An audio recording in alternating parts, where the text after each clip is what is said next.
कधी कधी आपण मनात विचार करतो की आपण लोकांसाठी एवढं सगळं करून सुद्धा लोक आपल्यासोबत वाईट का होतात. थोडं लक्षपूर्वक ऐका, सांगतो तुम्हाला. काय झालं बघा, एका ओढ्याच्या काठाला एक विंचू होता. विंचवाला तो ओढा पार करायचा होता, परंतु पाण्याचा वेग जास्त असल्यामुळं त्याला ओढा पार करता आला नाही. त्याच ओढ्याच्या बाजूला एक बेडक बसलेला होता. त्या बेडक्याला या विंचवानं सांगितलं, अरे दादा, मला या ओढ्यापासून पलीकडे जायचं आहे, परंतु मला जाता येत नाही. एक काम करशील का, मला या ओढ्याच्या पलीकडे जाण्यासाठी मदत करशील का. त्यावेळेस बेडक काय म्हणाला माहितीये, बेडक म्हणाला, अरे विंचवा, मी तुला या ओढ्याच्या पलीकडे जाण्यासाठी नक्की मदत केली असती, परंतु तुझा स्वभाव आहे डंक मारण्याचा. तू मला डंक मारलोस तर मी मरून जाईल.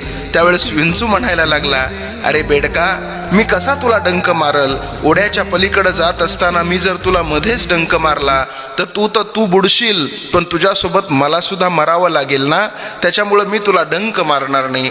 बेडकानं विचार केला, विंचू बोलतोय ते अत्यंत बरोबर आहे, आपण याची मदत केली पाहिजे. बेडकानं विंचवाला आपल्या पाठीवरती बसवलं आणि विंचवाला पाठीवर बसून बेडक तो ओढा पार करायला लागलं. ओढा पार करता करता ते बेडक पैलतेराला गेलं, पण शेवटी आता बेडक विंचवाला आपल्या पाठीवरून खाली उतरवणार, तेवढ्यात त्या विंचवानं त्या बेडकाला डंक मारला. बेडक मृत्यूच्या यातना भोगायला लागलं. शेवटी मृत्यूच्या यातना भोगत असताना त्या बेडक त्या विंचवाला म्हणायला लागलं, का रे विंचवा, मी तर तुझी मदत केली आणि तू मदत करत असताना म्हणला सुद्धा होता, मी का तुला डंक मारू, आणि शेवटी मला तू का डंक मारलास. त्यावेळेस विंचू म्हणला, अरे बेडका, माझा स्वभावच आहे डंक मारण्याचा आणि तो कधी काही केल्या बदलत नाही. अर्थात आपल्या जीवनामध्ये आपण लोकांसाठी कितीही चांगलं कार्य करा, पण ती माणसं आपल्याला नावं ठेवल्याशिवाय राहत नाहीत.